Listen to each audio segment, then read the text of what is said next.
early years. Many wouldn't know, but back in those days, Craigslist was a lot different. It was a lot more so an online garage sale, or just a place where people would list old things that still had some value that they were willing to give away.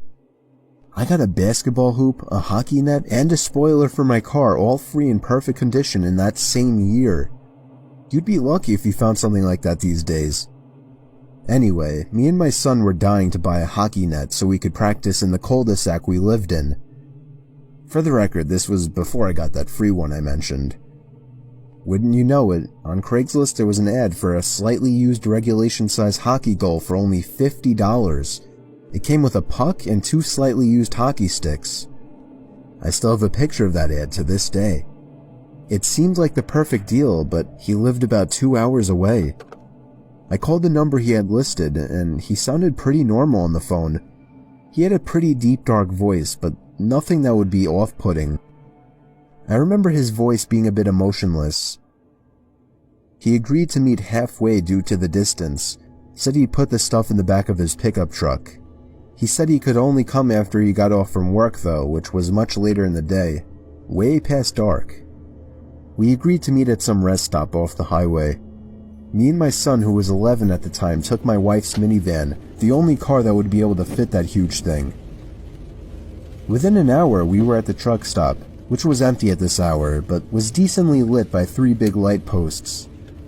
I parked right under one of the lights and waited. A pickup truck pulled in off the highway right on time. He stopped right in front of me. I went over to his window, but then noticed there was nothing in the back of his truck. "You Steve?" he asked me. "Yep, that's me," I said. "Alright, my buddy's bringing in the stuff with his truck." The guy pulled up behind my car and put it in park. I suddenly had a bad feeling. I told my son to get back in the car and lock every door except mine. 2 more pairs of headlights came off the highway into the lots, surely enough pulling up next to me. And, not surprisingly at this point, there was no hockey equipment in either one of them. My heart was racing. I was worried. Not for me, but for my young son who I for some reason brought with me on this trip. A group of large men mixed with heavy-set and muscular physiques stepped out of the 2 pickup trucks behind the first one. They eyed me from head to toe, giving that typical intimidation stare down. Then this bald guy wearing sunglasses said in a deep voice, "Where's the money?" I instantly pulled out my wallet and handed it to him, begging him to just let me and my son go. He pulled out like $100 and was pissed, expecting more. He then sent 2 of his goons or whatever to get my son. At this point I screamed and begged for him not to take him. One of the men broke the glass to the minivan back door, and I vividly remember the disturbing, heartbreaking screams of my young son. What happened next was what I can only explain to be a miracle from God answering my prayers.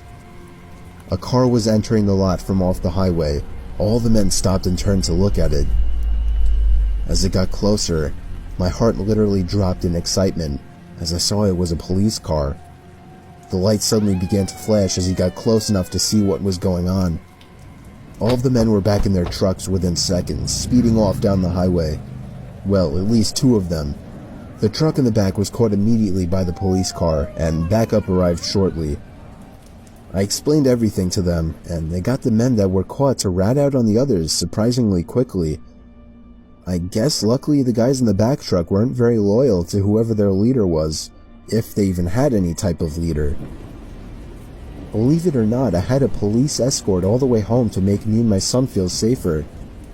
I don't want to get into all the legal stuff, but I'll just say that all of those men except for one was caught, and I'm pretty sure that was the driver of the first pickup truck. Needless to say, my Craigslist days weren't over at that point, but I have always been much more protective of my son, and much more cautious of Craigslist meetings since then.